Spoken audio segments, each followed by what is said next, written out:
විශේෂයෙන්ම කිය යුතු එක් අංගයක් තියෙනවා බුද්ධි. මොකද මේකේ දැන් ඇතරම පාරම්පරික සටන් කලාවක්නේ එකපාරට ඔලුවට එන්නේ අපි අපේ ඓතිහාසික කතන්දරයක් කරද්දී. ඉතින් එහෙම එකේදී ජයන්ත අයියාට විශ්වාසයක් තිබ්බා නැහැ. ඒකට අහනි නොකර මම ඕට අවශ්‍ය කරන හැමදේම කරાવી කියලා. ඉතින් ඒ විශ්වාසය මට මේ විදිහටම ඉෂ්ට කරගන්න පුළුවන්. හැබැයි ඒකට ලොකුම පිටුවහල තමයි හේමල් රණසිංහ කියන දෙවන්ත නළුවා. අපි ඇතරම ඔහු ගැන වචනක් කිය යුතුමයි. මොකද කුසුමාස දේවී මේ මොහොතේ බලන ලංකාවාසී සියලු දෙනාටම ඔහු කවුද, ඔහු මොනවද කරලා තියෙන්නේ මේ චිත්‍රපටිය තුළ, ඉතාමත්ම දක්ෂ සහ ඉතාමත්ම අපි ආරක්ෂා කරගත යුතු නළුවෙක් හේමල් රණසිංහ කියන්නේ. ඔහුගේ රංගනය වගේම තමයි සටන් කලාවට තියෙන ආදරය, ඒ කැපවීම.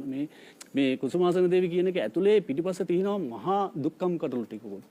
අපි මහා ලොකු මුදලක් වැය කරාට මේ වැය කරපු මුදලට සරිලන විදිහට අපි මේකට කැප වෙන්න ලොකු කැපවීමක් සීලු නළුවන් කරා. විශේෂයෙන්ම හේමල් ගැනම කතා කරන්න ඕනේ. මොකද මාස දෙකමාරක් විතර අපි සීලු පුහුණුවීම් කටයුතු කරමින් ඔහු රංගනයට වගේම සටන් කලාව, ඔහුගේ සටන් තියෙන ඒ පොඩි පොඩි සටන් තිබුණාට ඒ හැමදේම තාත්වික කරන්න ඔහු පුදුම කැපවීමක් කළා. ඉතින් ස්තුතියි ජයන්ත අයියා මාව කුසුමාසන දේවී තෝරගත්තා. ඒ වගේම ලයිකා ප්‍රොඩක්ෂන් එකේ ජානකි විජේරත්නටත් තාමත්ම ස්තුතියි මාව විශ්වාස කළා. මොකද ලයිකා ප්‍රොඩක්ෂන් එකට වගේ පුළුවන් ඉන්දියාවෙන් ස්ටන්ට් ඩිරෙක්ටර් කෙනෙක් ගේන්න.